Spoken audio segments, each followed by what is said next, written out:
பொறுமையாளனே, எங்களை படைத்து எங்கள் மீது இரக்கமும் கருணையும் கொண்டு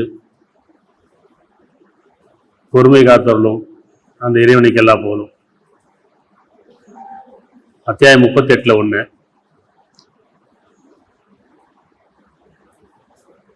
சாத். சாத் அப்படின்னா சபூர். அதாவது சாத் அப்படின்னா அத்தியாயம் 38 1. சாத் அப்படின்னா சபூர். சபூர்னா பொறுமை. பொறுமையாளர்களே, நினைவூட்டுதலை கொண்ட குர்ஆன் மீது சத்தியமாக. இந்த அத்தியாயத்தில் என்ன சொல்றாங்கன்னா, பொறுமையை நினைவூட்ட கொண்ட குர்ஆன் மீது சத்தியமாக. இந்த பொறுமை ரொம்ப அவசியமா இருக்கு. மனிதனுக்கு இந்த பொறுமை எந்த அளவுக்கு அவசியங்கிறத இந்த குர்ஆன் எந்த அளவுக்கு வலியுறுத்துதுன்னு சொன்னா, பொறுமையை பற்றியான பெரிய ஞானங்களே கொடுக்கு. அப்ப பொறுமையாளர்களே, பொறுமையை விரும்புவர்களேன்னு அர்த்தம். இங்க யாரும் பொறுமை கிடையாது, நமக்கு யாரும் பொறுமை கிடையாது. பொறுமை இருக்குன்னு யாருக்கும் பொறுமை இல்லை இல்லையா? பொறுமைங்கிறது எவ்வளவு அவசியம்னா, யார்ட்டையா பொறுமை இருக்கான்னா பொறுமை கிடையாது. பொறுமை எல்லாம் சொல்றான், பொறுமையாவுடன் நான் இருக்கிறேங்கிறான். பொறுமையாவுடன் நான் இருக்கிறேன். அப்போ பொறுமையை விரும்புவர்களேங்கிறான். இங்க யாரும் பொறுமையாளர் கிடையாது. அப்ப இந்த வசனம் என்ன சொல்லுதுன்னா, பொறுமையை விரும்புவர்களே, நினைவூட்டலை கொண்ட குர்ஆன் மீது சத்தியமாக. பொறுமையை நினைவூட்டு. இப்போ நம்ம வாழ்க்கை எடுத்துங்களேன், விட்டு கொடுப்பது, பொறுத்துக் கொள்வது ரொம்ப அவசியமான வாழ்க்கைக்கு வழிகாட்டியதுன்னு சொன்னா, விட்டு கொடுப்பது, பொறுத்துக் கொள்வது. விட்டு கொடுப்பது பயபக்திக்கு நெருக்கமான ஆலோசனை. விட்டு கொடுப்பது பயபக்திக்கு நெருக்கமானது. இப்ப நம்ம ஒரு வாகனத்துல போறோம், 4 வழி பாதை இருக்கு, பைபாஸ் இருக்கு, அது 4 வழி பாதை. அப்ப அந்த பைபாஸ் எவ்வளவு வேணா வேகமா போகலாம், ஒருத்தர் முந்தி போகலாம். ஆனால் பொறுமையாக போகணும். ஆனால் அவசரம் நினைச்சிடும், பைபாஸில் வேகமாக போகிறோம். 4 வழி பாதைனால நினைச்சிடும், 4 பாதை இருக்கும், ரொம்ப வேகமாக போயிட்டே இருக்கலாம். அந்த வேகமாக போகும்போது நம்முடைய மனசு எவ்வளோ படப்படன்னு நமக்கு தெரியும். இருந்தாலும் நினைச்சிடும், ஒரு ஆர்வம், முந்தி போகணும் அப்படின்னு நம்ம ரொம்ப சீக்கிரமாக போகணும்னு எண்ணம் வருது. அதே போகும்போது என்ன சொன்னால் 2 வழி பாதையாக மாறிடும். எல்லா இடமும் 4 வழி இருக்காது. கொஞ்சம் போகணும்னு பார்த்தீங்கன்னா கொஞ்சம் தூரம் மேலே 2 வழி பாதையாக மாறிடும். அப்புறம் பார்த்தீங்கன்னா ஒத்தடி பாதையாக மாறிடும், புரியும். அப்ப 4 வழி பாதை போகும்போது நமக்கு எந்த ஆபத்தும் கிடையாது. ஆனா நமக்கு தான் ஆபத்து. அது யாரையும் நம்ம இடிக்க மாட்டோம். 2 வழி பாதை போகும் பார்த்தீங்கன்னா, ஒரு பக்கம் போறது, ஒரு பக்கம் வர்றது. இப்படி அந்த பாதை எப்படின்னா, ஒரு பக்கம் போறது, ஒரு பக்கம் வர்றது. அப்ப என்ன செய்யணும், ஒருத்தர் மேலே ஒருத்தர் போகணும், அவசரப்படக்கூடாது. நம்ம அவசரப்பட்டு முந்த நினைச்சோம் என்ன செய்யும், அப்புறம் முந்த நினைச்சோம், ஒன்று லெஃப்ட் சைடில் போறவங்க இடம் கொடுக்கணும், ரைட் சைடில் போறவங்க பார்த்து நிதானமா ஓவர்டேக் பண்ணணும். இப்போ நிதானம் இல்லைன்னு வச்சுக்கோங்க, ஓவர்டேக் பண்ணி தான் ஆகும் அப்படின்னா, இப்போ லெஃப்ட் சைடு போகிற விட்டு கொடுக்க மாட்டான்னு வச்சுக்கோங்க, என்ன செய்ய முடியாது. ஓவர்டேக் லெஃப்ட் சைடு தான் பண்ண முடியாது, ரைட் சைடு தான் பண்ணணும். புரியுதா? ரைட் சைடு தான் பண்ணணும், அதாவது சரியான பாதையில் தான் பண்ணணும். அப்போ லெஃப்ட் சைடு போகிற இடம் கொடுக்கணும், விட்டு கொடுக்கணும், பொறுத்துக்கிட்டா மட்டும்தான் இவர் முந்த முடியும். அப்படி இல்லைன்னா ஆகும், இவர் முந்துவாரு, அவர் விட்டு கொடுக்கலாம், 2 பேரும் சேர்ந்தே பண்ண ஆகும். இவரும் விட்டு கொடுக்க மாட்டேங்கிறாரு, இவரும் பொறுத்துக்கொள்ள மாட்டேங்கிறாரு. என்ன ஒரு கட்டத்தில் என்ன ஆகும், 2 மோதிக்கும், ஆபத்தாயிரும் இல்லையா? ஆபத்தாயினா உயிர் சேதம் ஆயிரும், அல்லது ஏதாவது ஆக்சிடென்ட் ஆகி நிறைய உடல் பிரச்சனையா மாறிடும். அப்ப என்ன தோணும், அடிபட்டதுக்கு அப்புறம் தோணும், விபத்து ஆனதுக்கு அப்புறம் தோணும், கொஞ்சம் விட்டு கொடுத்துருக்கலாமோ, சரி கொஞ்சம் பொறுத்து போயிருக்கலாமோ, ஒரு உயிர் போயிடுச்சு, 2 உயிர் போயிடுச்சு, அல்லது அடிபட்டுச்சு, தோணுமா இல்லையா? அப்ப அனுபவப்பட்டதுக்கு அப்புறமே அனுபவிக்கணுமா, அல்ல முதல்ல உணர்வு சொல்லுதில்ல, சரி கொஞ்சம் விட்டு கொடுத்துடலாம், எவ்வளவு ஆக போகுது, ஒரு 5 நிமிஷம் 2 நிமிஷம் கொஞ்சம் விட்டு கொடுத்துட்டோம்னா என்ன செய்யணும், அந்த பாதை அந்த பயணம் லேசா இருக்கும். இல்லை நான் விட்டு கொடுக்க மாட்டேன், நான் முந்திதான் போவேன் அப்படின்னா என்ன ஆகும், நடந்திருக்குல்ல, நடக்குது இல்லை. அப்ப 4 வழி பாதையில போகும்போது அது ஒரு பயணமா இருக்கு. 2 வழி பாதைக்கு போகும்போது ஒண்ணு பிளான் ஒன்று போகணும். ஒத்தடிக்கு பாதைன்னு வச்சுங்களேன், எப்படின்னு சொன்னா கண்டிப்பா நிதானமா போகணும். ஏன்னா அது ஒத்தடி பாதை தான், ஒன்று அந்த பக்கம் வந்துச்சு நம்ம யாரும் இடம் கொடுத்தாகும், விட்டு கொடுத்தாகும். அப்ப அதை விட்டு கொடுப்பதும் பொறுத்துக் கொள்வதும் எவ்வளவு வாழ்க்கையில முக்கியம் அப்படிங்கிறத இந்த பயணமே நமக்கு தெரியும். இந்த உலக வாழ்க்கை எப்படின்னு சொன்னா, இது ஒரு வழி பாதை. இந்த ஒரு வழி பாதை நம்ம இது மற்ற நம்ம வாகனத்தை போறோம், ஊருக்கு போறோம், திரும்பி வந்துடுவோம். ஆனா வாழ்க்கை பயணம் அப்படி கிடையாது. போயிட்டே இருப்போம், கடந்து போயிட்டே இருக்க வேண்டியதான். எவ்வளவு தூரம் வந்து நம்ம எப்போ தெரியும், வயசு தெரியும், இவ்வளவு தூரம் வந்திருக்கேன், இவ்வளவு வயசு ஆயிடுச்சுன்னு தெரியும். எல்லாரும் அதில் தான் பயணிப்போம். எப்படி குடும்பத்தோட, உறவுகளோட, நட்போட, சமுதாயத்தோட எல்லாம் ஒன்றா பயணிப்போம். எல்லாம் அந்த தூரம் வந்திருப்போம். ஆனால் இன்னும் எவ்வளோ தூரம் இருக்கு நமக்கு தெரியாது. இது வந்த தூரம் தெரியும். எனக்கு இவ்வளோ வயசாயிருச்சு. நம்ம தான் பர்த்டே கொண்டாடுறோம்ல வருஷம் ஞாபகத்துக்காக. ஒவ்வொரு வருஷம் பர்த்டே கொண்டாடுறோம்னு தோணுது. என் நேரம் நெருங்குன்னு தெரிய மாட்டேங்குது, ஆனால் கொண்டாடிட்டு இருப்போம். சரி, அப்போ என்ன செய்வோம், நமக்கு தெரியுது இந்த வயசு வந்துருச்சு, நம்ம இவ்வளோ தூரம் வந்துட்டோம் தெரியுது. இன்னும் எவ்வளோ தூரம் நம்ம இருப்போம் நமக்கு தெரியுமா? சிந்திக்கணும்ல. குடும்பத்தோட வாழ்ந்துட்டு இருக்கிறோம், உறவுகளோட வாழ்றோம், சமுதாயத்தோட நட்போட வாழ்ந்துட்டு இருக்கிறோம், எல்லாரும் பயணம் பண்றோம். ஒரு கட்டத்துல நம்ம தூரம் வந்து தெரியுது, வர தூரம் நமக்கு தெரியாது, இன்னும் எவ்வளவு தூரம் போகும் தெரியாது. யாருக்கும் அந்த தூரம் வந்து முடிஞ்சு போகுது. நம்ம இல்ல எப்படி இருக்கும், அவங்க காலம் முடிஞ்சு போதா, அடுத்து நமக்கு முடியும். இப்படி ஒருத்தருக்கு பயணம் முடிஞ்சுட்டே இருக்கும். அப்ப இது மறைவானது. சரியா? அதே பயணத்தை பார்த்தீங்கன்னா கிராமத்துல மாட்டு வண்டி பூட்டி போவோம். 2 மாடு பூட்டி கொண்டு போவோம். அப்படியே மாட்டு வண்டி பார்த்தீங்கன்னா 2 மாடு. இந்த 2 மாடு போகும் பார்த்தீங்கன்னா 2 மாடு ஒரே மாதிரி நடக்கணும். ஒன்று முன்னப்புறம் நடந்தா அந்த பயணம் சரியா இருக்காது. அப்படிதானே? 2 மாடு இருக்கு, 2 மாடு அந்த வண்டி போகும்போது 2 மாடும் பார்த்தீங்கன்னா ஒரே மாதிரி நடக்கும். ஒன்று நான் வேகமா போறேன், இல்லை ஒன்று நான் மெதுவாக போறேன்னு சொன்னா வண்டி ஓடுமா? அப்ப அதுக்கு தெரியுது, அந்த மாட்டுக்கு தெரியுது இந்த மாடு எவ்வளவு எப்படி நடக்குதோ அதே மாதிரி நம்ம நடக்கணும். சரியா? அதே மாதிரிதான் வாகனம். இப்பெல்லாம் வந்து கார்லாம் வந்துருச்சு இல்லையா, கார் 2 வீலர்லாம் வந்துருச்சு. இப்போ இதுல வந்து டயர் இருக்கு, 2 டயர் வாகனம் இருக்கு, 4 டயர் வாகனம் இருக்கு. எல்லாம் ஒரே மாதிரி தான் இருக்கணும் இல்லையா? டயர்ல ஒன்று சின்னது பெருசா இருந்தா என்ன ஆகும்? வண்டி ஓட்ட முடியுமா?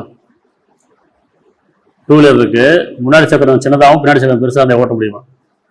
அல்லது பெருசு பின்னாடி சின்னதாகவும் முன்னாடி பெருசாக ஓட்ட முடியாது. அதே மாதிரி தான் கார்ல 4 டயர் ஒரே மாதிரி இருக்கும். அது ஒரே மாதிரி என்ன செய்யணும், சுத்தணும்.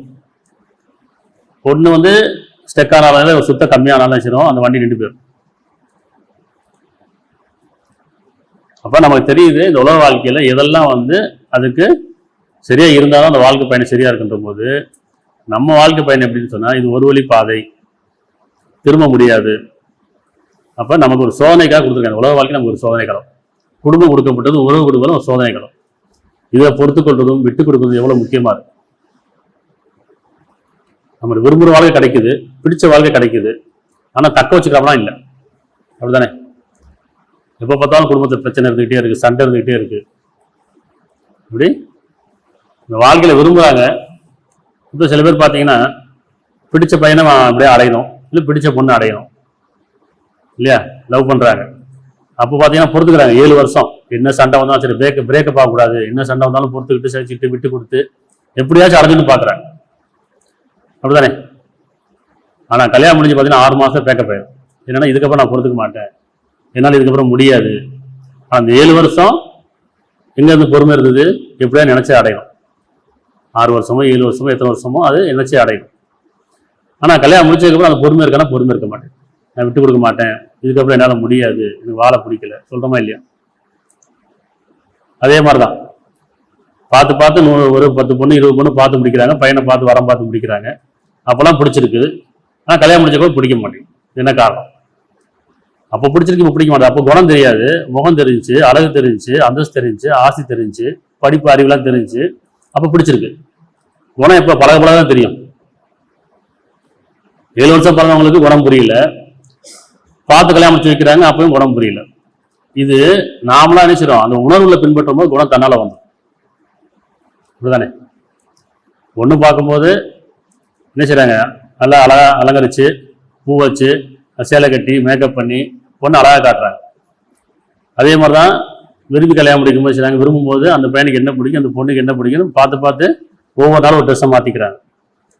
அவங்களுக்கு பிடிச்ச மாதிரி நடந்துக்கணும், பிடிக்காத விஷயம் விட்டுரும் தெரியுது கல்யாணத்துக்கு முன்னாடி. அதே மாதிரி பொண்ணு பார்க்கும்போது செய்றாங்க, அந்த பொண்ணை பார்க்கும்போது மாப்பிள்ளை பார்க்கும்போது மேக்கப் பண்ணி அழகு கட்டி காட்டுறாங்க. அப்ப அந்த அந்த ஒரு எண்ணம், அந்த முகம் அப்படிதான் தெரியுது, எனக்கு பிடிச்சிருக்கு, இப்படிதான் பிடிச்சிருக்கு, இப்படிதான் பிடிச்சி தெரியுது இல்லை. ஆனா கல்யாணம் முடிஞ்சதுக்கு அப்புறம் அதே கவனிக்கிறாங்கன்னா கிடையாது. இப்படி வீட்டுல எப்பறம் பொண்ணு பார்க்கும்போது எப்படி அழகா இருந்தோமோ, மாப்பிள்ளை பார்க்கும்போது எப்படி அழகா இருந்தோமோ அதே மாதிரி இருக்கானா இல்லை. ஒரு 6 மாசம் இல்லை ஒரு 4 மாசம் இப்படி டெய்லி ஒரு புது புடவை கட்டுறது, இப்போ டெய்லி ஒரு புது சேலை கட்டுறது, என்ன புது ட்ரெஸ் போடுறது, டெய்லி மேக்கப் பண்ணி டெய்லி பூ வச்சுக்கிறது. அதே மாதிரி ஆண்களும் சரி, அதுக்கு அந்த மாதிரி அவங்க ட்ரெஸ் பண்ணிக்கிறது எல்லாமே இருக்கும். ஏன்னா அந்த 6 மாதம் 4 மாதம் அந்த மோகம் அவ்வளோதான். அதுக்கப்புறம் பார்த்தீங்கன்னு சொன்னால் பிடிச்ச மாதிரி ட்ரெஸ் போடுறதில்லை. அப்படிதானே? டெய்லி புடவை இருக்கும், நிறைய புடவை வாங்கி வச்சுருப்பாங்க, நிறைய ட்ரெஸ் வாங்கி வச்சுருப்பாங்க, நிறைய ட்ரெஸ் எல்லாம் இருக்கும் புரியல. ஆனால் நினச்சிவாங்க எங்கேயாச்சும் வெளியே போனால் போட்டுக்கலாம், எங்கேயாவது ஃபங்க்ஷன் போனால் போட்டுக்கலாம், அப்படி எங்கேயாவது ஷாப்பிங் போனால் போட்டுக்கலாம். ஆனால் வீட்டில் இருக்கும்போது அந்த நைட்டி மட்டும் தான் போட்டுருக்கும். அதுக்கு பேரே நைட்டி இல்லை, நைட்டில் மட்டும்தான், அது பெட்ரூமில் மட்டும் தான் யூஸ் பண்ணணும். ஆனால் என்ன செய்வாங்க காலையிலேருந்து ராத்திரி வரைக்கும் அந்த நைட்டிலேயே இருக்க வேண்டியது. அப்போ ஆண்களுக்கு என்ன செய்யறோம், அந்த பெண்களுக்கு அழகாக இருக்குன்னு தோணுது. அதே மாதிரி தான் பெண்களுக்கு ஆண்கள் அன்பாக இருக்குன்னு தோணுது. இந்த அன்பும் அழகும் மாறி போகும். அப்படிதானே?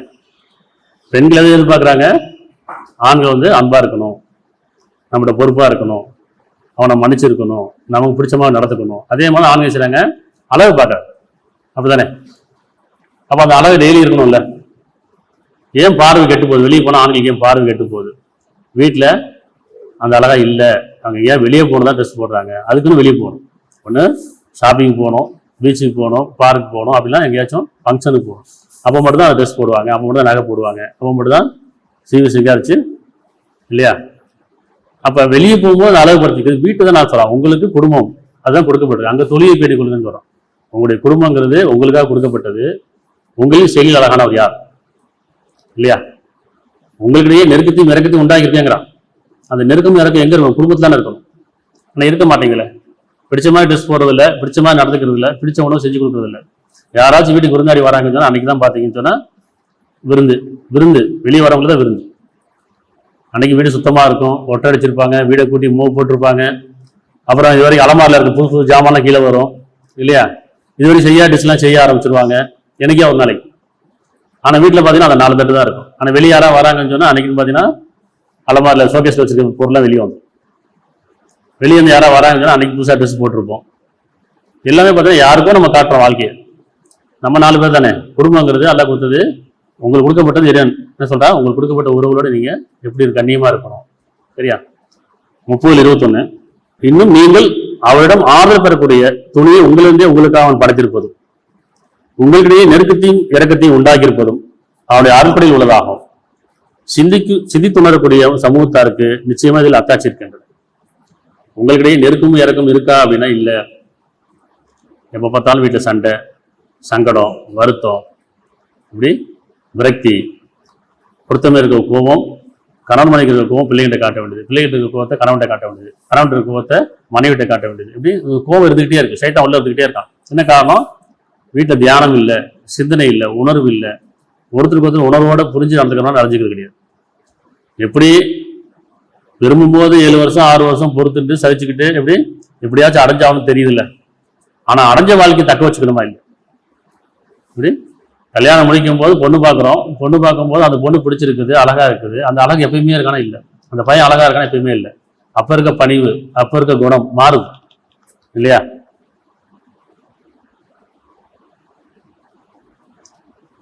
அப்போ குணம் தான் முக்கியம்.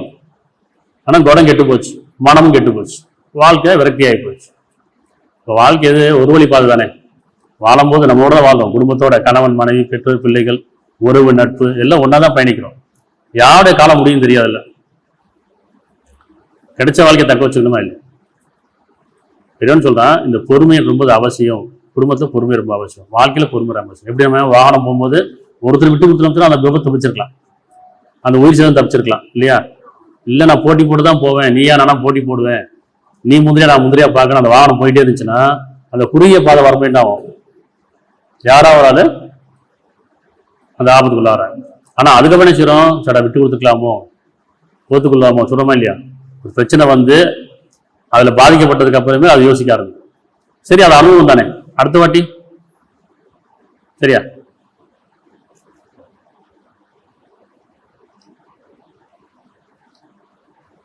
அத்தியாயம் 21:35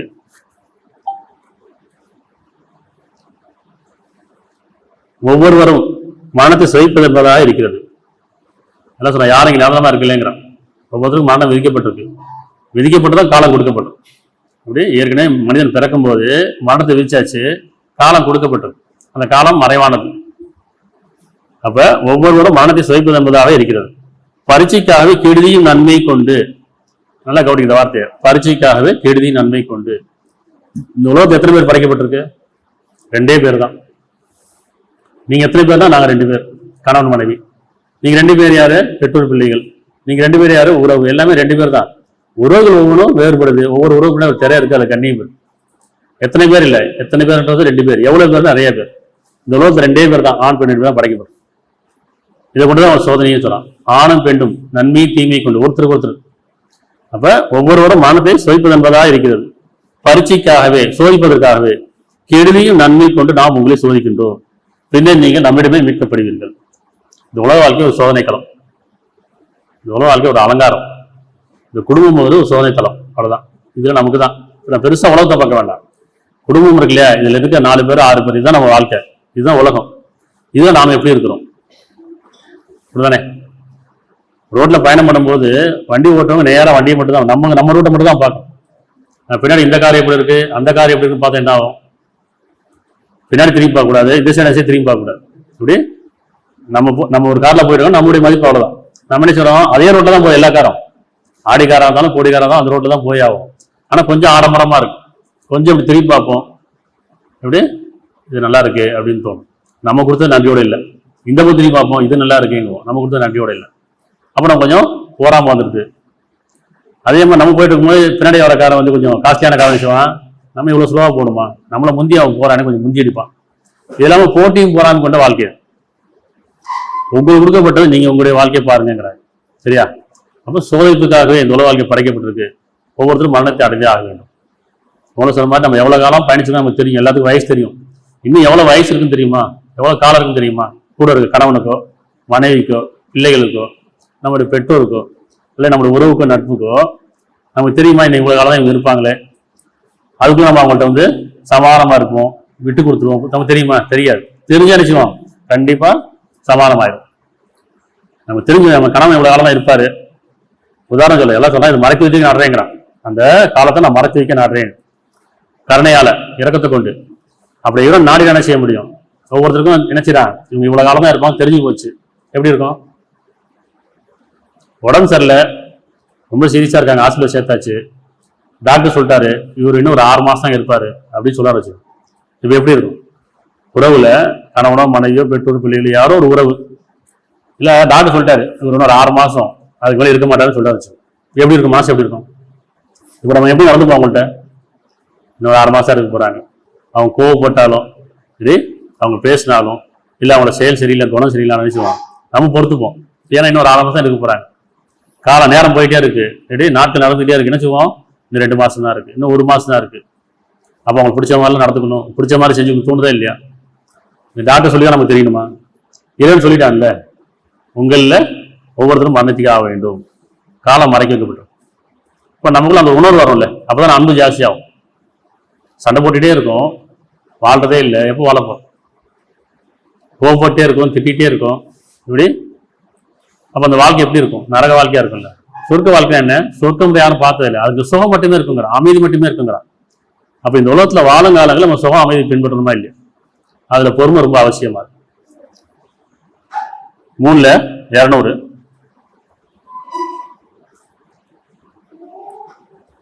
இந்த குர்ஆன் வந்து நினைவூட்ட நல்ல உபதேசம். இது சிந்திக்கணும், உணரணும், அதுல நாம எங்க இருக்குன்னு பார்க்கணும். அது கண்ணாடி மாதிரி ஓதிக்கிட்டே போனா புரியாது, விளங்காது. சரியா? 3/200 நம்பிக்கையாளர்களே, பொறுமையுடன் இருங்கள், சகித்துக் கொள்ளுங்கள், பலப்படுத்திக் கொள்ளுங்கள், அல்லாஹ்வுக்கு அஞ்சிக் கொள்ளுங்கள், நீங்கள் வெற்றி அடைவீர்கள். இந்த உலகத்துல வெற்றி எப்படி எதுல இருக்கு? பொறுமையில இருக்குங்கிறான், சகித்து கொண்டது இருக்குங்கிறான். இப்ப நம்பிக்கையாளர் நீங்க இருந்தீங்கன்னு சொன்னா, எப்படி அல்லாஹ் மீது இறுதிநாள் மீது நம்பிக்கையாளர் இருந்தீங்கன்னு சொன்னா, இறப்புக்கு போன வாழ்க்கைக்கு நம்பிக்கையாளராக இருந்தீங்கன்னு சொன்னா, நீங்கள் பொறுமையோட இருங்கிற. பொறுமை ரொம்ப அவசியம். பொறுமை நினைவூட்டத்துல கூட குர்ஆன் மீது சத்தியம் வாய்ந்தது. குர்ஆன் வந்து பொறுமை நினைவூட்டு, ஒவ்வொரு வசனமும் பொறுமைக்கானது சொல்லுது. அப்போ பொறுமையோட இருங்கள். எப்போ பொறுமையோட இருக்கிறது? உறவுல தானே, குடும்பத்துல தானே. முதல்ல குடும்பம் தான் நமக்கு. அப்ப பொறுமை ரொம்ப அவசியமா இருக்கு. விட்டு கொடுங்க, பொறுத்து கொள்ளுங்க, சகித்துக் கொள்ளுங்கிற. சகித்துலாம் புரியுதா? திருப்பி அவங்க செய்யறாங்க, திருப்பி சண்டை போடுறாங்க, திருப்பி அவங்க மாற மாட்டேங்கிறாங்க. அப்படிங்கும்போது அந்த உணர்ச்சிக்கு ஆயிரும். சகித்துக் கொள்ளுங்கள், இன்னும் பலப்படுத்திக் கொள்ளுங்கள், அல்லாஹ்வுக்கு அஞ்சிக் கொள்ளுங்க. இப்போ அல்லாஹ் அஞ்சு கொள்ளுங்க, இங்கதான் பயமே இருக்கு. அல்லாஹ் பொறுமையா இருக்கிறான், நீங்க பொறுமையா இருக்க மாட்டீங்களா? நான் உங்களுக்கு தடிப்பா என்ன, உடனுக்குடன் தடிப்பா என்ன இருக்கும்? நீங்க உடனுக்குடன் பிடிக்கிறீங்க, ஆனா எதுவும் சொல்ல நான் உங்களை உடனுக்குடன் தடிச்சா உடத்துல ஒரு வீட்டு வச்சிருக்காங்க, நான் பொறுமையாள். அப்ப என்னோட நீங்க இருக்கீங்க, நான் உங்களோட இருக்கேங்க. அப்ப குடும்பத்தில் ஒவ்வொருத்தரும் பொறுமை வேண்டும். பொறுமையாளனே, காலைன்னு சொன்ன முதல்ல பொறுமையாளனே பிரார்த்தனை தான். கணவனை பார்க்கறது மாதிரி பொறுமையை கேட்கணும், மனைவி பார்க்கறது மாதிரி பொறுமையை கேட்கணும், பிள்ளைங்களை பார்க்கும்போது பொறுமையை கேட்கணும். பொறுமை போல கேட்டேன், பொறுமையான கூப்பிடணும். பொறுமை இல்லாத போது என்ன ஆகுது, சைத்தான் உள்ள வந்துடும், அவசரத்தை ஏற்படுத்துறோம். வார்த்தைகள் அவசரம், பேச்சில் அவசரம், எண்ணங்கள் அவசரம் இல்லையா, செயலில் அவசரம். இந்த அவசரம் என்ன ஆகுது, பொறுமையை தவறு விட்டுறோம், பாக்கியத்தை தவறு விட்டுறோம். நம்ம எப்பெல்லாம் அவசரப்படுறோமோ அப்பெல்லாம் நம்முடைய பாக்கியத்தை தவறு விட்டுறோம், எப்பெல்லாம் கோவப்படுறோம் நம்முடைய நன்மை நம்ம தவறு விட்டுறோம். இப்போ பொறுமை எப்போ அவசியமா இருக்குன்றது பாட்டு. இப்போ நம்பிக்கையாளர்களே பொறுமையான இருங்கள், சகித்துக் கொள்ளுங்கள், பலப்படுத்திக் கொள்ளுங்கள், அல்லாஹ்வுக்கு அஞ்சுங்கள், அஞ்சிக் கொள்ளுங்கள், நீங்கள் வெற்றி அடைவீர்கள். வெற்றி வேணுமா வேணாமா கேட்கலாம், பொறுமையில மட்டும்தான் வெற்றி இருக்கு. 3:42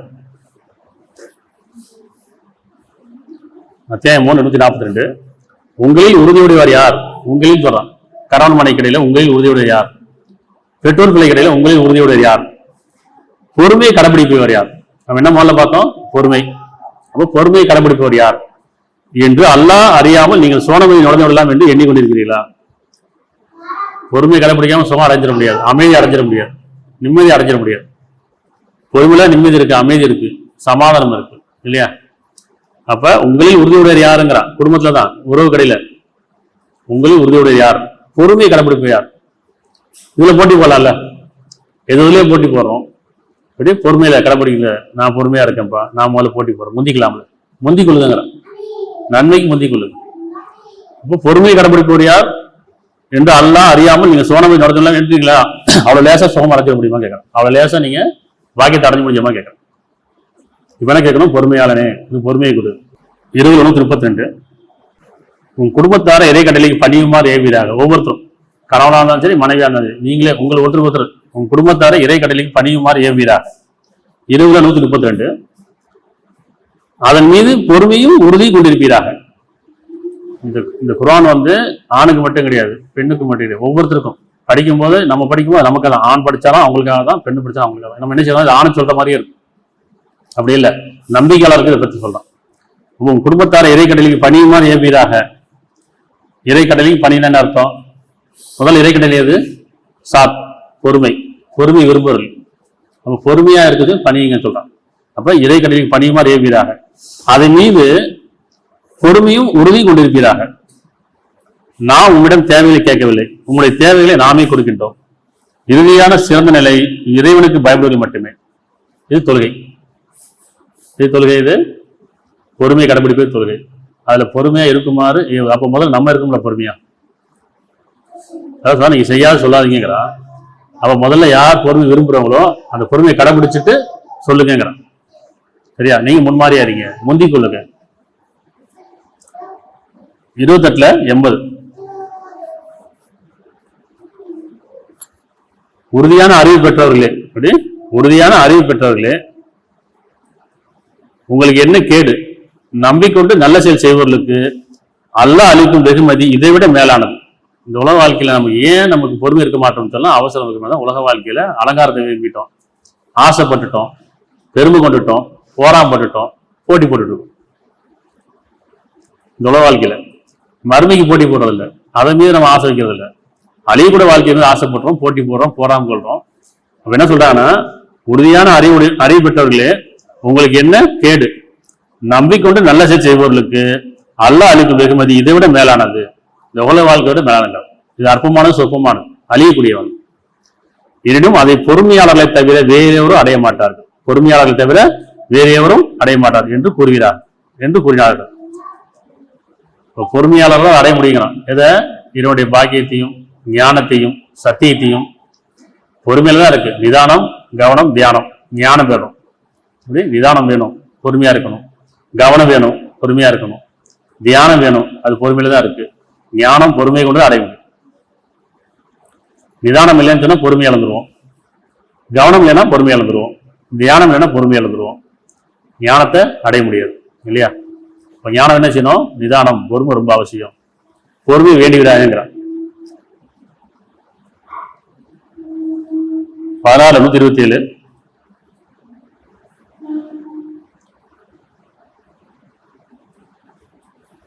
இன்னும் பொறுமையோடு இருப்பீராக. 16 127. இன்னும் பொறுமையோடு இருப்பீராக. எனினும் அல்லாவின் உதவி அல்லாமல் பொறுமையோடு இருக்க முடியாது. இங்கதான் கவனிக்கணும். நீ பொறுமையா இருக்கீன்னு சொல்லிட்டான், இதான் என்னுடைய உதவி இல்லாம அவளால் பொறுமையா இருக்க முடியாதுங்கிறான். இப்ப இரண்டு பொறுமை கேட்கணுமா இல்லையா? அவன் தானே பொறுமையாளன். 16 127. இன்னும் பொறுமையோடு இருப்பீராக. எனினும் அல்லாவின் உதவி அல்லாமல் இப்பொறுமையோடு இருக்க முடியாது. அவர்களுக்காக கவலைப்பட வேண்டாம். அவள் செய்யும் சூழ்ச்சியை பற்றி நெருக்கடி ஆகிவிட வேண்டாம். பொறுமை வேண்டுங்கிறான். ஒவ்வொருத்தரும் தனியா பொறுமை வேண்டுட்டோம்னா அந்த பொறுமையில தான் தொழுகை இருக்குது, அதுலதான் ஜக்காத் இருக்குது, அதுலதான் நோன்பு இருக்குது, அதுலதான் ஹஜ் இருக்கு. அப்படி அந்த பொறுமையில தான் எல்லாமே இருக்கு. ஹஜ்னா என்ன? ஹாஜத்து, விருப்பங்கள். நோம்புனா என்ன? தூய்மை அடைவதற்காக. ஜக்காத்துனா நன்மை செய்யறது. அப்ப இந்த பொறுமையை கொண்டு தான் நன்மை செய்ய முடியும். இந்த பொறுமையை கொண்டு தூய்மையா இருக்க முடியும். இந்த பொறுமையை கொண்டுதான் நம்ம இறைவனுடைய பொறுத்தத்தை அடைய முடியும். அப்ப இறைவன் தான் பொறுமை, நம்மளால பொறுமையா இருக்க முடியாது. பொறுமை கூடிய இறைவனே, இறைவன் தனியா ஒரு மனிதனை படைச்சிட்டு, எப்படி யாருமே இல்லைங்க, ஒரு மனிதனை படைச்சிட்டான். இப்ப ஒரு மனிதன் இருக்கிறான், யாருமே இல்லை, எப்படி செய்ய முடியும்? நல்ல செயல் செய்வான், எப்படி செய்ய முடியும்? நீ பொறுமையா இருப்பான எப்படி போக முடியும்? நீ பொய் சொல்லாத, உண்மையை பேசு, நியாயமா நடந்துக்கோ, யாருமே இல்லை, எப்படி செய்ய முடியும்? அப்ப என்ன சொல்ற, மனிதர்களாம் படைச்சிட்டு அதுல உறவுகளை கொடுத்துட்டு இப்ப பொறுமையா இரு, நன்மை செய், அப்படித்தானே? ஒரு கண்ணு தெரியாம இருக்காரு, காது கேட்காம இருக்காரு, வாய் பேச முடியாது இருக்காரு, நடக்க முடியாது இருக்காரு, சரியா? 4 பேர் இருக்கிறாங்க. இந்த 4 பேரை பார்த்து, கண்ணு தெரியாத பார்த்து இவர் கூட எப்படியே, ஆனா இவர் கெட்டதே பார்க்க மாட்டாரு. என்ன சொல்லுவாங்க? கண்ணு தெரியாத பார்த்து இவர் கெட்டதே பார்க்க மாட்டாரு, ரொம்ப நல்லவர். வாய் பேசாத பார்த்து இவர் கெட்டதே பேச மாட்டார், ரொம்ப நல்லவர் இல்லையா? காது கேட்க மாட்டார், இவர் கெட்டதே கேட்க மாட்டார், ரொம்ப நல்லவர். இந்த கைகால் நடக்க முடியாம இருக்கா இல்லையா, இவரு கெட்டதே செய்ய மாட்டார், எங்கேயும் போக மாட்டாரு, ரொம்ப நல்லவர். சொல்ல முடியுமா? இப்படி கண்ணு தெரியாதவர் எதுவுமே கெட்டதே பார்க்க மாட்டாரு சொல்ல முடியும். கொடுத்தாலும் தெரியும். அவங்களுக்கு எல்லாமே கொடுக்கப்பட்டுன்னு சொல்லலாம். எப்படி கொடுக்கப்பட்டு உங்க பார்வையை தாழ்த்தி கொள்றீங்களா? எப்படி உங்க நாவை அடக்கி கொள்றீங்களா? உங்க செவியை நன்மை பக்கம் திருப்பிக்கிறீங்களா அப்படின்னு பார்க்கலாம். அப்ப எதுவுமே கொடுக்காம நன்மை செயல் செய்ய முடியாது. அப்ப எல்லாம் கொடுக்கப்பட்டு அந்த உறவுகளும் கொடுக்கப்பட்டு உங்களில் செயலி அழகானவையா, சரியா? அப்ப கணவன் மணி ஒரு சோதனைட்டான், மனைவி மக்கள் ஒரு சோதனை இருக்குது. மனைவி மக்களே சோதனை கிடையாது, மனைவி மக்கள் ஒரு சோதனை இருக்கு, பிள்ளைகள்ல சோதனை இருக்கு, பொருள்ல சோதனை இருக்கு. இதுல யார் வெற்றி பெறீங்க? அப்படி வெற்றி பெற பொறுமை வேணும் அவசியம். நம்ம ஒவ்வொருத்தரையும் தானே, நம்ம குடும்பத்துல நம்ம ஒவ்வொரு நாளும் காலஞ்சு ராத்திரி வரைக்கும் பொறுமை இழந்துட்டு எவ்வளவு தவிக்கிறோம், எவ்வளவு சங்கடப்படுறோம், எவ்வளவு வருத்தப்படுறோம், வாழ்க்கையை வெறுத்து போயிடுறோமா இல்லையா?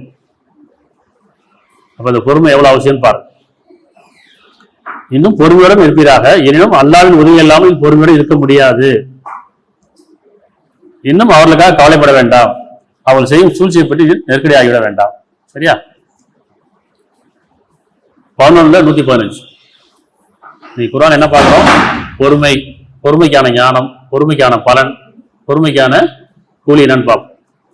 11 115. இன்னும் பொறுமை கடைபிடிப்பீராக. நிச்சயமா அல்லாஹ் அழகிய செயல் செய்வோரின் கூலியை வீணாக்க மாட்டான். அழகிய செயலில் இருக்கு, பொறுமையில இருக்கு, இதுதானே? பொறுமையில மட்டும்தான் அழகிய செயல், அழகிய பேச்சு, அழகிய எண்ணம் எல்லாம் பொறுமையில தான் இருக்கு. அவசரப்பட்டோம்னா வார்த்தை தவறிடும், செயல் வீணா போயிடும். சொல்லுவாங்க பொறுமையா பேசுப்பா, வார்த்தையை விட்டுறாத. பொறுமையா இருக்கும், நிதானமா இருப்போம், கவனமா இருப்போம். நம்ம என்ன பேச நமக்கே புரியும். பொறுமை இழந்துட்டோம்னா கோவம் வந்துச்சு, நம்ம பேச நமக்கே தெரியாது, நம்ம செய்ய நமக்கே தெரியாது. ஒரு போதை, கோவங்கிறது ஒரு போதை, அவசரங்கிறது ஒரு போதை, ஆசைங்கிறது ஒரு போதை. இப்படி நம்ம செய்யற வரைக்கும் நமக்கு தெரியாது. செஞ்சதுக்கு அப்புறம் அதை பாதிக்கும்போது கோவப்பட்டமே, அவசரப்பட்டமே, ஆசைப்பட்டமே, ஒண்ணுதான் இல்லையா? அப்போ பொறுமைங்கிறது எவ்வளவு முக்கியங்கிறது பாரு. இந்த பொறுமையை கொண்டுதான் நம்ம எல்லா பாக்கியத்தையும் அடைய முடியும். பொறுமையை தவறு விட்டோம்னா பாக்கியங்களை தவறு விட்டுருவோம், துன்பத்துக்கு மேல துன்பம், கஷ்டத்து மேல கஷ்டம், இப்படி வேதனைக்கு மேல வேதனை தான். இன்னும் பொறுமையை கடைபிடிப்பீராக. நிச்சயமா அல்லாஹ் அழகிய செயல் செய்வோரின் கூலி வீணாக்க மாட்டான். பொறுமையை கொண்டது அழகிய செயல் அப்படிங்கிறத புரிஞ்சுக்கும். 19 65. வானங்களுக்கும் பூமிக்கும் அவ் இரண்டுக்கும் இடையே உள்ளவற்றிற்கும் இறைவனாக இருக்கின்றான். ஆகையால் அவனையே அழைப்பீராக. மேலும் அவனிடம் பொறுமையை வேண்டுவீராக. நிகரானவரை நீர் அறிவீரா. அவனுக்கு நிகரான யாரு கிடையாது பொறுமையில. இறைவன் பொறுமையாளன். எந்த அளவுக்கு? நம்ம குடும்பத்துல ஒரு 4 பேர்ல பொறுமையா இருக்க மாட்டோம், ஒரு 6 பேர்ல பொறுமையா இருக்க மாட்டோம் இல்லையா? அப்ப நம்ம 4 பேர்ல பொறுமையா இருக்கிற மாதிரி பொறுமையை இழந்துடுறோம், வார்த்தையை விட்டுறோம், கோவப்பட்டுறோம், அடிச்சிடறோம், சண்டை போட்டுக்கிறோம். இப்படி ஆனா இறைவன் சொல்றேன், இத்தனை கோடி மனிதர்களையும் படைச்சிட்டு இத்தனை உயிரினங்களையும் படைச்சு எவ்வளவு பொறுமையா இருக்காப்பா. அப்ப அல்லாஹ்க்கு நிகரா நீ பாத்தீங்களான்னு சொல்லலாம். அப்ப அவன்கிட்ட தான் கேட்கணும் பொறுமையை, யார்கிட்ட கேட்க முடியாது. சொன்னா வானங்களுக்கும் பூமிக்கும் அவை இரண்டுக்கும் இடையே உள்ளவற்றிற்கும் இறைவனாக இருக்கின்றான். ஆகையால் அவனையே அழைப்பீராக. எதுக்கு? பொறுமைக்காக. மேலும் அவனிடம் பொறுமை வேண்டுவீராக. நிகரான நீர் அறிவீரா. பொறுமையாளனே, காலையில் சொன்ன நம்மளுக்கு பொறுமையாளனே, பொறுமையாளனே அப்படி ரொம்ப அவசியம். பொறுமை கொண்டு தான் வாழ்க்கை ஆரம்பிக்கிறோம். பொறுமை இல்லாமல் எதையும் நம்ம செய்ய முடியாது. பொறுமைக்கு வேண்டாம், நிதானம் வேணும், கவனம் வேணும், தியானம் வேணும். இது பொறுமை அடையும் போது ஞானம் பெறும். சரியா? 39:10 அத்தியாயம் 39:10 நீர் கூறும் நம்பிக்கொண்ட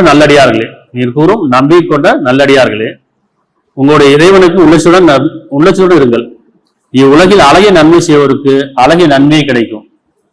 அல்லாட பூமி விசாலமானது. பொறுமை உள்ளவர்கள் தங்கள் கூலியை நிச்சயமா கணக்கின்றே பெறுவார்கள். ஃபுல்லா பொறுமை பார்த்தா பார்த்துட்டு இருக்கோம்.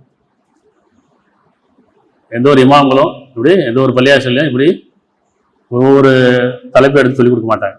அரபில ஓதி கொடுத்துருவாங்க, அவங்க ஓதிட்டு போயிடுவாங்க. கேட்டா நன்மை, ஓதுனா நன்மை போயிடுவாங்க.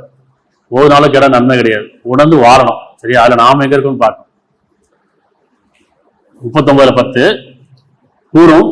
நீர் கூறும் நம்பிக்கொண்ட நல்லடியார்களே, இறைவன் நம்பிக்கொண்ட நல்லடியார்களே, பொறுமையின் மீது நம்பிக்கொண்ட நல்லடியார்கள். ஏன்னா அந்த பொறுமை நல்லா சொல்லிட்டால, பொறுமை கூட தான் பாக்கி அடைய முடியும். அதை மீது நம்பிக்கொள்ளுங்க. உங்களுடைய இறைவனுக்கு உள்ளச்சுடன் இருங்கள். இவ்வுலகில் அழகிய நன்மை செய்வதற்கு அழகிய நன்மை கிடைக்கும். அழகிய நன்மை இப்ப பொறுமையை கொண்டுதான். பொறுமை இல்லாம அழகிய நன்மை கிடையாது, அழகிய செயல் கிடையாது, அழகிய பேச்சு கிடையாது. அல்லாஹ்வுடைய பூமி விசாலமானது. பொறுமை இழந்துடாங்கிறான்.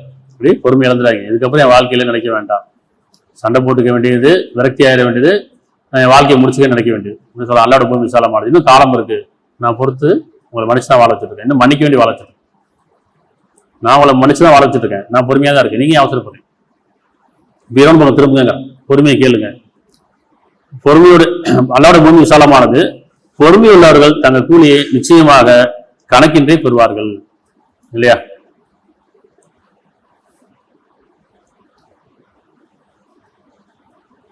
நாற்பத்தொன்னுல 35 34 நன்மையும் தீமையும் சமமா மாட்டா. நன்மையும் தீமையும் சமமா அப்படின்னு அர்த்தம். நன்மை எது, தீமை எது? பொறுமைங்கிறது நன்மை, அவசரங்கிறது தீமை. அப்படிதானே? உண்மைங்கிறது நன்மை, பொய்ங்கிறது தீமை. பொறுமைங்கிறது நன்மை, அவசரங்கிறது தீமை. அப்ப நம்ம புரிஞ்சுக்கணும். பொறுமை, அவசரம், நன்மை, தீமை, உண்மை, பொய், நியாயம், அநியாயம், ரெண்டா பிரிச்சு பார்க்கணும்ல. அப்ப எதுல நன்மை இருக்கு, எதுல தீமை இருக்கு? இப்ப நன்மையும் தீமையும் சமமாக மாட்டான்றான். ரெண்டு சமமாகாது. நீர் நன்மை கொண்டு தடுத்துக் கொள்வீராக. நன்மையை கொண்டு பொறுமையை கொண்டு தடுத்துக் கொள்வீராக. பிரச்சனை வருது, சண்டை வருது. இப்ப யார் முதல்ல நன்மைக்கு முந்திக்கிறாங்க, யார் பொறுமையா இருக்கிறாங்களோ நன்மையை கொண்டு தடுத்துக் கொள்ளுங்க. அந்த அந்த பிரச்சனையை தடுத்துக் கொள்ளுங்க. இல்லை சைத்தானை தடுத்துக் கொள்ளுங்க. இல்லை சைத்தான் உள்ள வந்துடும். இல்லை நன்மையை முந்திக் கொண்டவர்களுக்கு நன்மை அதிகமா இருக்கும். யார் பொறுத்துக் கொள்றாங்களோ நன்மையை முந்திக் கொள்கிறாங்க. யார் சகித்துக் கொள்வாரோ நன்மைக்கு முந்திக் கொள்கிறாங்க. யார் விட்டு கொடுக்குறாங்களோ நன்மைக்கு முந்திக் கொள்கிறாங்க. யார் மன்னிக்கிறாங்களோ நன்மைக்கு முந்திக் கொள்கிறாங்க. இல்லையா? அப்ப நன்மை தீமையும் சமமாக மாட்டா. நீ நன்மை கொண்டே தடுத்துக் கொள்வீராக. அப்போது யாருக்கும் உனக்கும் பகைமை இருந்ததோ அவர்கள் உற்ற நண்பர் கூட ஆகிவிடுவாங்க, நெருக்கமாகிடுவாங்க. கணவன் மனைவி நெருக்கம் இல்லையே. நெருக்கமான உறவு கணவன் மனைவி தான், பெற்றோர் பிள்ளைகள் தான், சகோதர சகோதரி தான். ஆனா நெருக்கம் இல்லையே. ஏன்? பொறுமை கிடையாது. இதுதானே? இப்ப இறைவன் சொல்றேன், நீங்க நன்மை கொண்டு தீமையை தடுத்துக் கொள்ளுங்க.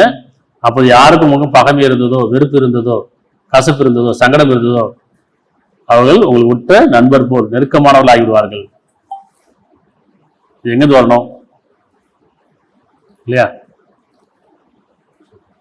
41:35 பொறுமையாக இருந்தார்களே அவர்களை தவிர வேறு யாரும் அதை அடைய மாட்டார்கள். பொறுமையாக இருந்தார்களே வேறு யாரும் அதை அடைய மாட்டார்கள். மேலும் மகத்தான நற்பாக்கிய முறைகளை தவிர வேறு யாரும் அதை அடைய மாட்டார்கள். எதை அடைய மாட்டார்கள்? பொறுமையாக இருந்தவர்கள் தான் நற்பாக்கியத்தை அடைவாங்கிறான். நற்பாக்கியம் உடையவர் தான் பொறுமை அடையாருங்கிற. பொறுமையாக தான் நல்லா இருக்கின்றான். நம்மளோட இறைவன் இருக்கிறோமா, பொறுமையா இருக்கணும். ஏன்னா இது மேல பொறுமையா இருக்க முடியாதுப்பா, எவ்வளவு நாள் தான் பொறுத்து போறது அப்படி அப்படின்னு சொல்றோம்ல. அப்ப எவ்வளவு நாள் தான் இறைவனை கூட இருப்பான், நான் எப்போ எவ்வளவு இறைவன் கூட, இனிமே இறைவனை கூட வேண்டாம் அப்படி இறைவன் சொல்றான். பொறுமையோட நான் இருக்கேன், உங்களோட நான் இருக்கேங்கிறான். பொறுமையாக உங்களோட இருக்கேங்கிறான். இதுக்குமே என்னால் பொறுமையாக இருக்கும் எதுவும் சொல்றேன், அப்ப நான் உன்னோட விலகிக்கிறேன் அப்படித்தானே. இறைவன் நம்மளோட விலகிட்டான்னா சைத்தான் நம்ம கூட இணைஞ்சிருவான். எப்ப நாம இரவுல இருக்கிறோமோ சைத்தான் நம்மளோட விலகிடுவான். நம்ம இரவு விலகிட்டோம் சைத்தான் நம்மளோட இணைஞ்சிருவான். சைத்தான் வரும்போது தான் கோபம் அதிகமாகுது, வெறுப்பு அதிகமாகுது, வார்த்தைகள் தடுமாறுது, சண்டை ஆயிடுது, கைகலப்பாயிருது இல்லையா. நரகம் பார்க்க தேவையில்லை, இங்கேயே பார்க்கலாம், குடும்பத்திலேயே பார்க்கலாம், உறவுகளை பார்க்கலாம் இல்லையா, சமுதாயத்தை பார்க்கலாம். எப்ப பொறுமை இழக்கும் போது. பொறுமையில பார்க்குறோமா இல்லையா, நரகம் பார்க்குறோமா இல்லையா, வேதனையை பார்க்குறோமா இல்லையா, சங்கடத்தை பார்க்குறோமா இல்லையா. அந்த நரகம் என்ன செய்றோம், செத்து போயிடலாம் தோணுது. எத்தனை பேர் சூசைட் பண்ணிக்கிறாங்க இல்லையா, குடும்பத்தில் பிரச்சனை எத்தனை பேர் சூசைட் பண்ணிக்கிறாங்க, நெருப்பு ஊற்றிக்கிறாங்க, கிருஷ்ணாவில் ஊற்றி பற்ற வச்சுக்கிறாங்க. என்ன காரணம், பொறுமை இழந்துறாங்க. சைத்தா உள்ள வந்துடுறான், அவன் வேலையை காமிச்சுக்கிறான். இப்பெல்லாம் சொல்றான், நீங்க பொறுமையோட இருக்கீங்க, நான் உங்களோட இருக்கிறேன். பொறுமையா இருந்தார்களே அவர்களை தவிர வேறு யாரும் நற்பாக்கியத்தை அடைய மாட்டாங்க. மகத்தான பாக்கியத்தை, மகத்தான பாக்கியத்தை தவிர வேறு யாரும் பொறுமையை அடைய மாட்டார். பொறுமையை வேண்டியவராக, பொறுமையாளனே அல்லாஹ் அப்படி அல்லாஹ் என்ற அலைகள் அர்ரஹ்மான் இல்லைங்க, அவனுக்கு அழகிய பண்பு இருக்குங்கிறான். அதுல பொறுமைங்கிறது ரொம்ப அழகான பண்பு, நமக்கு ரொம்ப தேவையான பண்பு. உறவுகள் நமக்கும் பொறுமை கேட்கும், நம்ம குடும்பத்தாருக்கும் பொறுமை கேட்கும் அப்படிதானே.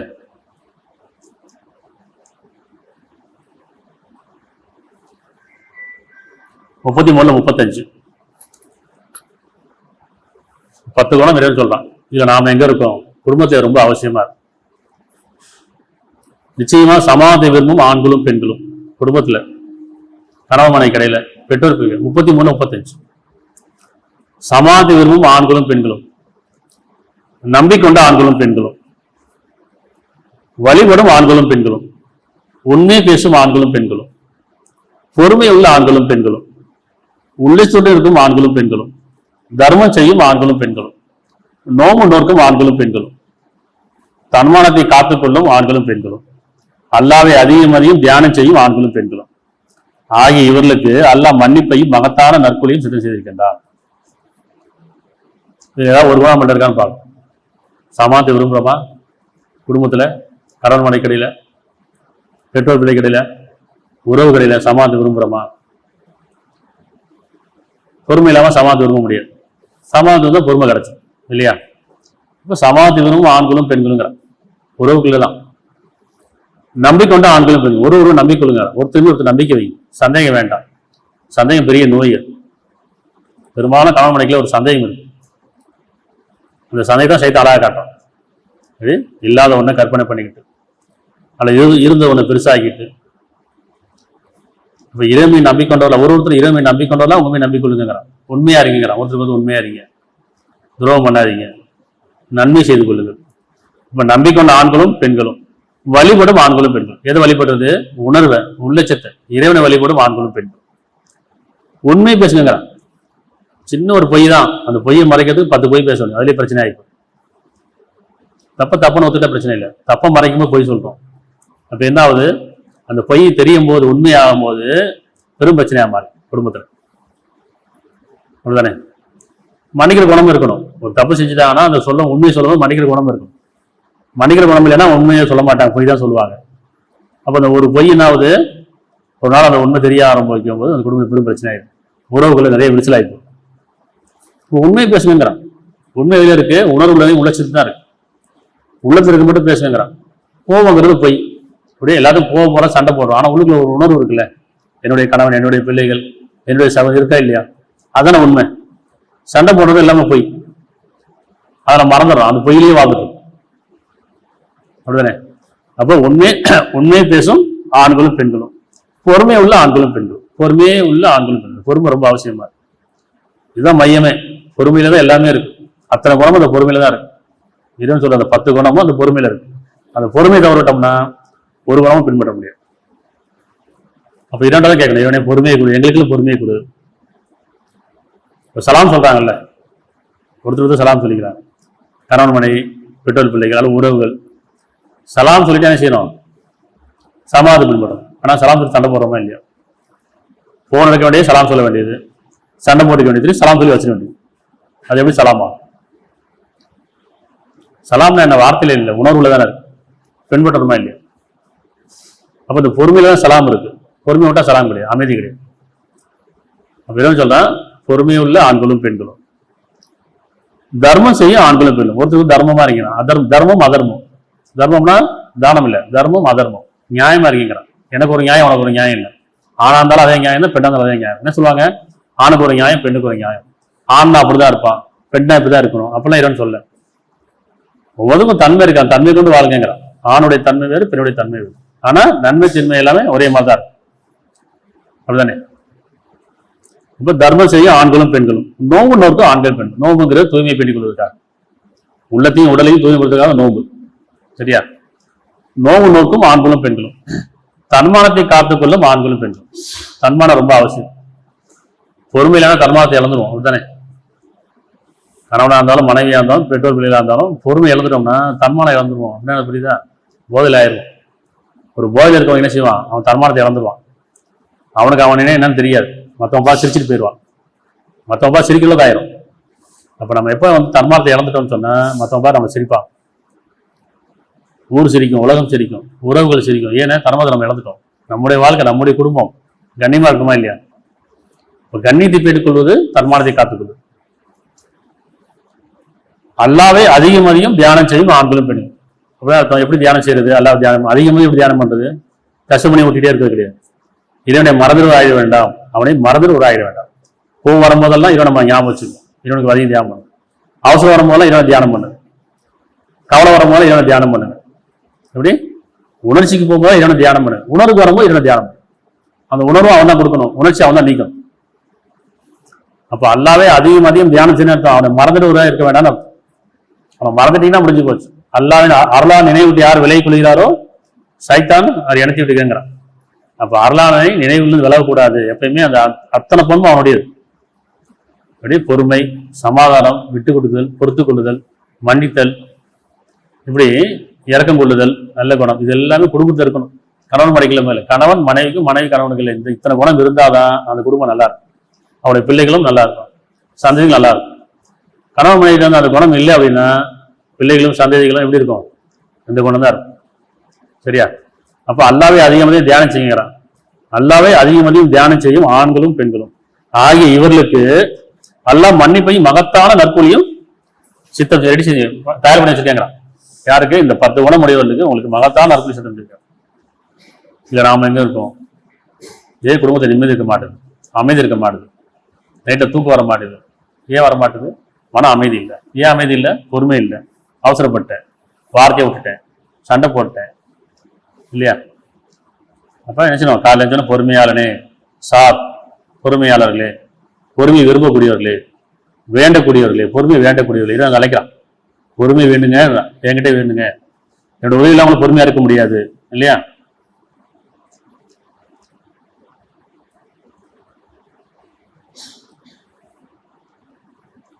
இருபத்தஞ்சுல 74, அத்தியாயம் 25-74.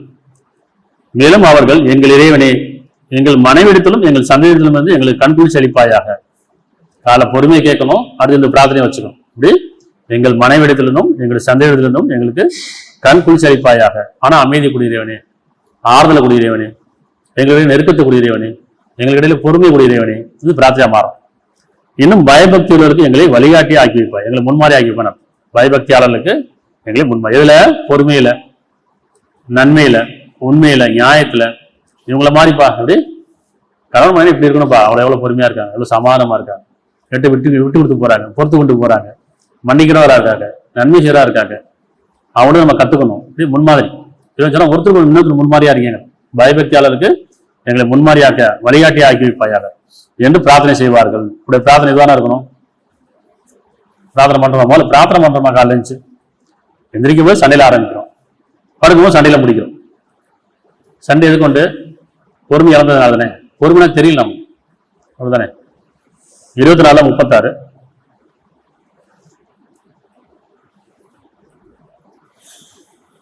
24-36. வீடுகளில் அவனுடைய பெயர் நினைவு கூறப்பட வேண்டும். வீடுகள், வீடு குடும்பம் ரெண்டு ஒண்ணுதான். வீடுன்னா ஒரு கட்டடம் கிடையாது, குடும்பத்தான் சொல்றாரு. வெறும் கட்டடத்துக்கு எதுவும் சொல்ல, குடும்பங்கள், அப்படி குடும்பங்களில் அவனுடைய பெயர் நினைவு கூறப்பட வேண்டும் என்றும் மேன்மைப்படுத்தப்பட வேண்டும் என்றும் அல்லாஹ் கட்டளையிடுகின்றான். அவற்றில் காலையிலும் மாலையிலும் அவன் தூய்மை பேணுவார்கள். உங்க வீடு தான் உங்களுக்கு வழிபாடு தலங்கள். உங்க வீடு நீங்க தூய்மையா வச்சுக்கோங்க. அப்படி எப்படி கோவில்லாம் சுத்தமா இருக்கு, பள்ளியாசல வழிபாடு தலங்கள் சுத்தமா இருக்கா இல்லையா, அதே மாதிரி வீடு சுத்தமா வச்சுக்கிறான். அங்க தொழிலை பண்ணி கொள்ளுங்கிறான். வீட்டை யாரா வந்தாலும் ஒட்டடிக்கணும் கிடையாது, யாரா வந்தாலும் வீட்டை துடைக்கணும் கிடையாது. இப்படி எப்பயுமே வீடு சுத்தமா வச்சு. அதே மாதிரி யாரா வரும்போது தான் நான் ட்ரெஸ்ஸை மாற்றுவேன், புது ட்ரெஸ் போட்டுப்பேன், யாரா வரும்போது புதுசாக சமைப்பேன், அப்படி கிடையாது. உங்களுக்கு பிடிச்ச மாதிரி வாழுங்க. நீங்க தான் உங்களுடைய உலகம். உங்களுக்கு பிடிச்ச மாதிரி உணவு செஞ்சு சாப்பிடுங்க, உங்களுக்கு பிடிச்ச மாதிரி உடையை போட்டுங்க, உங்களுக்கு பிடிச்ச மாதிரி வாழுங்க. மற்றவங்களுக்காக வாழாது. எப்படா ஒரு ஃபங்க்ஷன் வரும், எப்படா ஒரு கல்யாணம் வரும், இல்லை எப்படா வெளியே போவோம், எப்படா லீவ் கிடைக்கும், அப்போ இந்த ட்ரெஸ்ஸை போடுறோம். இப்படி எங்கேயாச்சும் வெளியே போய் நல்லா சாப்பிடுவோம், அப்படிதானே? எப்படி விரும்பும் போது, லவ் பண்ணும்போது, காதலிக்கும் போது, எப்படி வாரத்தில் 4 நாள், வாரத்தில் 2 நாளாச்சும் பீச்சு, பார்க்கு, ஷாப்பிங் சுத்த தெரியுது இல்லை, அப்போ நிறையா பேச தெரியுது, டைம் பாஸ் பண்ண தெரியுது இல்லை. குடும்பம் வந்ததுக்கப்புறம் பேசவே பாடல, நேரமே கிடைக்க மாட்டேங்குது, பார்க்கவே மாட்டுறாங்க, உழைக்கவே போயிடுறாங்க, நேரமே கிடைக்க மாட்டேங்குது சொல்றாங்களா இல்லையா? அதெல்லாம் பிரச்சனையாகும். கல்யாணத்துக்கு முன்னாடி இருந்த அதே உணர்வு இருக்கும்ல, ஏன் உணர்ச்சியாக மாறுது? அதே மாதிரி தான் கல்யாணத்தை எப்படி பொண்ணு பார்க்க வரும்போது, மாப்பிள்ளை பார்க்க வரும்போது எப்படி அந்த குணம் இருந்தது, எப்படி பணிவு இருந்தது, எப்படி அந்த ஒழுக்கம் இருந்தது, எப்படி ஒரு பயபக்தி இருந்தது, நம்மளை பிடிக்கணுமே, பிடிக்காம போயிருமோ தோணுதா இல்லையா? அதே மாதிரி கடைசி வரைக்கும் வாழ காலம் பிடிக்காம போயிருமோ, அவங்க நினைச்சுப்பாங்களோ, இந்த 4 மாதம் நினைச்சுக்கிறோம்ல, கணவன் எதை நினைச்சுப்பாங்களோ, பிள்ளைகள் மனைவி எதை நினைச்சுக்குமோ, பயந்து தானே இருக்கும். எப்படி ஒரு சைக்கிள் ஓட்டும் போது பார்த்து பயந்து சைக்கிள் ஓட்டுறோம், ஓட்ட வச்ச கை விட்டு ஓட்டுறோமா இல்லையா? அதுல தான் அடிபடுறோம். எந்த ஒருத்தரும் ஆரம்பத்தில் எந்த அடிபட்டதில்லை, ஆரம்பத்தில் எந்த ஆக்ஷன் ஆகுறதில்லை. அதுக்கப்புறம் நம்ம கொஞ்சம் பெருமை வந்துடுது, என்னால் முடியும், எனக்கு தெரியுன்றோம். அந்த மாதிரி தான் வாழ்க்கையிலையும் சரி. ஆரம்பத்தில் அதே பயபக்தி, கல்யாணம் முடிக்கும்போது என்ன பயபக்தி இருக்குதோ, உறவுல ஆரம்பம் என்ன அதே பயபக்தி கடைசி வரைக்கும் இருந்துன்னு சொன்னா அந்த வாழ்க்கை எப்படி இருக்குன்னா நன்மையா இருக்கும், பாக்கியமா இருக்கும். ஆனா ஒருத்தர் புரியுற வரைக்கும், எப்படி புரியாத வரைக்கும் தான் பயபக்தி, புரிஞ்சதுக்கப்புறம் பயபக்தி போயிருது, அப்படிதானே? ஒருத்தர் புரியுற வரைக்கும் அவங்க மேல ஒரு பயம் இருக்கு, ஒரு பக்தியும் இருக்கு, அதாவது ஒரு அன்பு இருக்கு. புரிஞ்சதுக்கு அப்புறம் அந்த அசால்ட் ஆயிடும், கவனக்குறைவாயிடும். நீ இப்படிதானே அப்படின்னு என்ன வந்துருதா? அப்படி கிடையாது. ஒவ்வொரு நாளும் புதுசு, இப்படி ஒவ்வொரு நாளும் புதுசா படைக்கப்படுறோம். இதெல்லாம் சொல்றா, நித்தல உயிரை கைப்பற்றுகிறேன், யாரை தவணை முடிச்சு நிறுத்திக்கிறீங்களா, யாரை தவணை முடிவு திருப்பி அனுப்புறீங்களா. அப்ப நமக்கு இன்னைக்கு ஒரு வாய்ப்பு கொடுத்துருக்கான். ஒவ்வொரு நாளும் நமக்கு ஒரு பூஸ்ட், அப்படி ஆஃபர் கொடுத்த மாதிரி தான். நம்முடைய பாவத்துக்கு நம்மளை சேர்ந்து இறைவனை எப்படி பிடிச்சிருக்கலாம், மன்னிச்சு வாழ வைக்கிறான், மன்னிக்க வேண்டி வாழ வைக்கிறான். இதோட பொறுமையால இன்னும் காலம் இருக்குப்பா அப்படின்னு எழுப்பி விடுறான். இப்ப இன்னைக்கு செய்யணும், இன்னைக்கு திருத்திக்கணும். நேற்று கோவப்பட்டேன், நேற்று சண்டை போட்டேன், இன்னைக்கு மாத்திக்கணுமா இல்லையா? இன்னும் கோவம் அதிகமாகுது, இன்னும் சண்டை அதிகமாகுது. எதுக்கு வாழணும்? வாழ விருப்பம் இருக்கு, ஆனா வாழ தெரியல. காரணம் பொறுமை இல்லை, அப்படித்தானே? வீடுகளில் அவனை பேரை நினைவு கூறப்பட வேண்டும். குடும்பங்கள்ல, உறவுகள்ல மேன்மைப்படுத்த வேண்டும். அவனுடைய பேர் என்ன?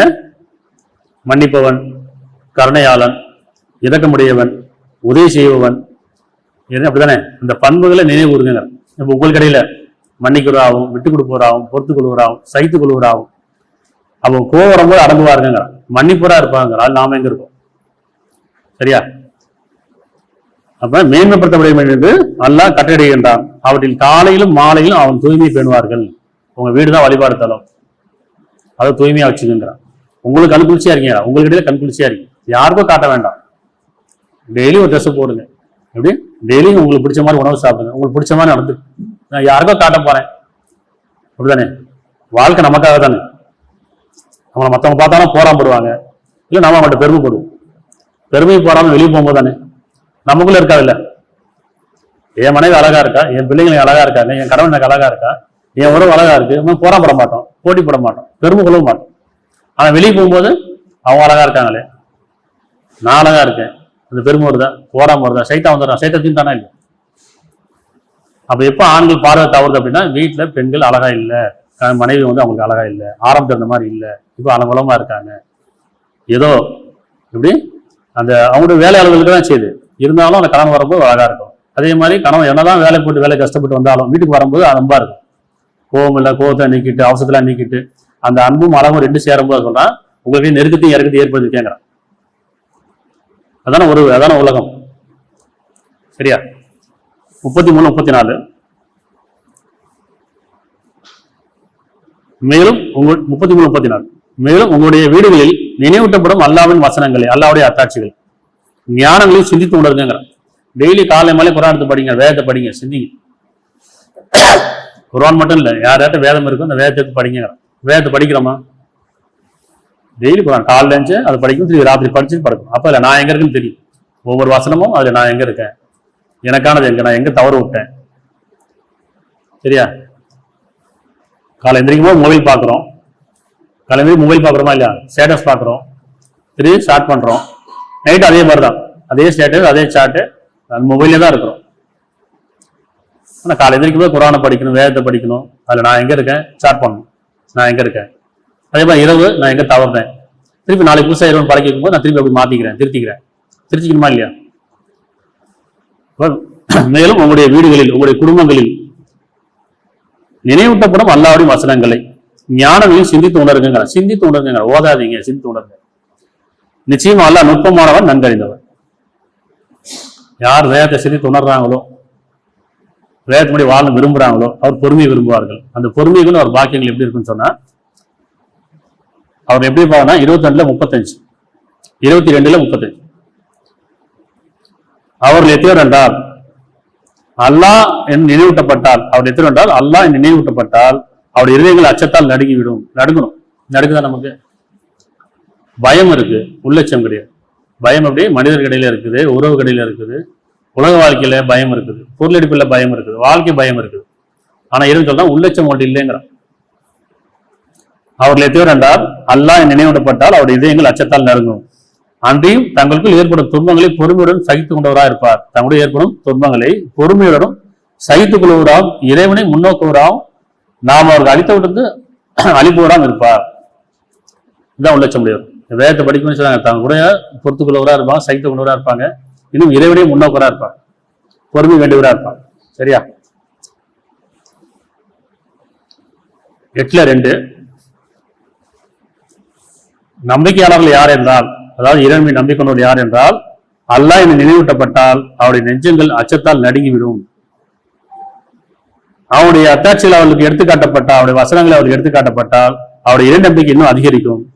இன்னும் அவர்கள் தங்கள் இறைவனை முற்றிலும் நம்பிக்கொள்வார்கள். வேதம் படிக்கணும். வேதம் எது கொடுக்கப்பட்டிருக்கு? நினைவூட்டு நல்ல விஷயம், தவறு விட்டதை நினைவூட்டு. ஆன்மா இருக்கு, மனசாட்சி நமக்கு தெரியுது, மனசாட்சி தெரியுது, மறந்துடுறோம், அதை மறுத்துடுறோம். என் பக்கம் நியாயம் பேசிட்டே இருக்கும் ஒருத்தரும். பிரச்சனை அதுதான். இங்க நான் மட்டும் தான் நல்லவன், நான் மட்டும் தான் சரி, நான் மட்டும் உண்மை பேசுறேன் அப்படின்னு நியாயத்தை பேசிட்டே இருக்கும். கணவன் மணி கிடையாது சரி, உறவு கிடையாது. அந்த என் பக்கம் தான் நியாயம் இருக்குன்னு சொல்லும் போது நினைச்சிடும், அங்க நம்ம தவறிக்கிட்டே இருக்கிறோம். நியாயம் இருக்கா? அவங்க பக்கமும் நியாயம் இருக்கா? இல்லையா? நியாயம் ரெண்டு பக்கம் இருக்கும். அது எது சரின்னு பார்க்கணும். சொல்லில் அழகான செவியிட்டு அதில் கண்ணியமானதை பின்பற்றுங்கிறான். கவனவாசம் பண்ணுங்க, உங்கள்கிட்ட கவனவாசம் பண்ணுங்க, சமாதத்தை விரும்புங்க, அதில் விட்டு கொடுத்துருங்க, பொறுத்து கொள்ளுங்க. விட்டு கொடுப்பது பயபக்திக்கு நெருக்கமானதுங்க. அவன் விட்டு கொடுத்ததும் பொறுத்து கொள்வதும் வாழ்க்கையில எவ்வளவு ரொம்ப முக்கியமானது பாருங்க. எப்படி பயணத்துல வாகனம் முந்தி போது ஒரு விட்டு கொடுத்தாருன்னா அந்த வாகனம் போயிடும். இல்லை இவர் பொறுத்துக்கணும்னா இவர் வாரம் போயிடுவார். ஏன்னா விட்டு கொடுக்க மாதிரி 2 பேரும் போட்டி போட என்ன ஆகும்? குறுகிய பாதை வரும்போது விபத்துல ஆயிடும் இல்லையா? அப்ப அந்த குறுகிய பாதை என்ன? அதுதான் அந்த சூழல், சந்தர்ப்பம், நெருக்கடியான ஒரு நேரம். நெருக்கடியான நேரம் வந்து பிரச்சனை அதிகமாயிடும், அதுல பாதிப்பு ஏற்படும். அதுக்கப்புறம் யோசிக்கும். அதனால வாழ்க்கை என்பது ஒரு வழி பாதை, திரும்ப முடியாது. வயசு போனா திரும்பாது, காலம் போனா திரும்பாது, உறவு போனா திரும்பாது. இப்படி அப்ப திரும்ப வாழ்க்கையில வாழ்ந்துட்டு இருக்கோம். திரும்பி பார்த்தா ஒண்ணுமே இருக்காது. அதனால நன்மைக்கு முந்திக் கொள்ளுங்கன்னு சொல்றேன். சரியா? 72:18 72:18 அன்றையும் நிச்சயமா பணியுடைய இல்லங்கள் அல்லாஹ்வுக்கே உரியது. எங்க பணிவு இருக்கோ அது அல்லாஹ்வுடையதுங்கிறான், இறைவனுடையது. எங்க பொறுமை இருக்கோ நான் அவங்களோட இருக்கேங்கிறான், எங்க பணிவு இருக்கோ அது என்னுடையதுங்கிறான். அப்ப எந்த வீடுலாம் பணிவா இருக்காமோ, எந்த குடும்பம்லாம் பணிவா இருக்கோ, எந்த உறவுகள்லாம் பணிவா இருக்கோ, அன்றையும் நிச்சயம் பணியுடைய இல்லங்கள் அல்லாஹ்வுக்கே உரியது. எனவே அல்லாஹ்வுடன் எவரையும் நீங்கள் பிரார்த்திக்காதீர்கள். பணிவு உள்ளம் எங்க பணிவு இருக்கோ அது அல்லாஹ்வுடையதுங்கிறான், இறைவனுடையதுங்கிறான். அப்ப உள்ளத்துல பணிவு வேணும், பெருமை நீங்கணும். இந்த பெருமை தானே, ஈகோ தானே, நீயா நானா. ஈகோ விட்டா போதும், பெருமை விட்டா போதும், பணிவு வந்துடும். பணிவு வந்தா பொறுமை இயல்பா மாறி. இப்ப இறைவன் பொறுமை கேட்கணுமா ஞானத்தை கேட்கணும்? நம்ம பொறுமை கேட்கிறோம், அவனால பொறுமையா இருக்க முடியுமா? அப்ப எந்த ஒரு காரியத்தை பத்தி ஞானத்தை கேட்கணும். ஞானம் தான் பொறுமை இயல்பா மாறி இல்லை. அப்படி ஞானம் எல்லாம் எதை பத்தி தெளிவு இல்லாம ஒரு பொறுமையா இருக்க முடியும்னு கேட்கிறாங்க. ஒரு வசனம் இருக்கு, எதை பத்தி மூசாவுடைய வரலாறுல எதை பத்தி உங்களுக்கு ஞானம் இல்லையோ, எதை பத்தி தெளிவு இல்லை, எப்படி பொறுமையா இருக்க முடியுதா?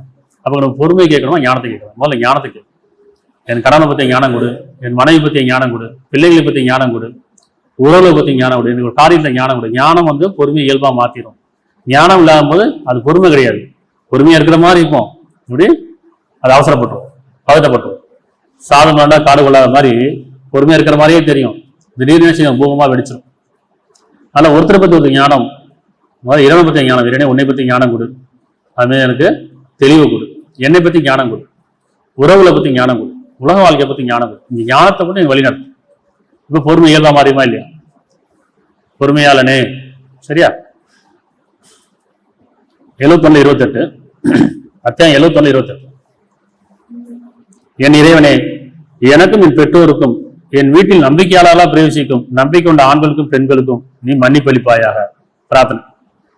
வீடுகளில் நம்ம ஒரு வீட்டுக்கு சலாம் சொல்லிட்டு போவோம். சலாம் தானே அர்த்தம், ஒரு வார்த்தையில சலாம் சொல்லிட்டு போறது கிடையாது. இல்லை நம்ம வீடு யாராவது சலாம் சொல்றாங்க வார்த்தையா இருக்கும், ஒரு சடங்கா இருக்கும். யார் வீட்டுக்கு போறதுன்னு சொல்றான், இறைவன் சொல்றான், எங்கேயும் போக முன்னாடி அனுமதி கேளுங்க, சமாதத்தை விரும்புங்கிற. அப்ப சமாதத்தை விரும்பும் போது இறைவன் சொல்றான், என் இறைவனை எனக்கும் என் பெற்றோருக்கும் என் வீட்டில் நம்பிக்கையாளர்களாக பிரவேசிக்கும் நம்பிக்கை கொண்ட ஆண்களுக்கும் பெண்களுக்கும் மன்னிப்பளிப்பாயாக. மேலும் அநியாயக்காரர்களுக்கு அழிவு இல்லாத அதிகரிக்காது. இந்த அநியாயக்காரர்கள் நம்மளுக்கு தான் நமக்கும் தான் பார்த்து அமைஞ்சிடும், பயந்துக்கணும். அப்படி அநியாயக்காரர்களுக்கு அழிவு இல்லாத அதிகரிக்காதுன்ற போது அந்த அநியாயக்காரர்கள் நம்மளும் இருந்தா அந்த படத்தை நமக்கு அமைஞ்சிடும்ல, பயந்துக்கணும். சரியா? 39:55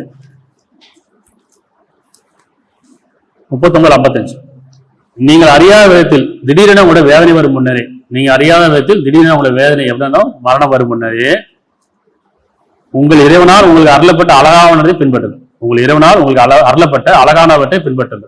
எது அழகானது? பொறுமை கொண்டது அழகானது.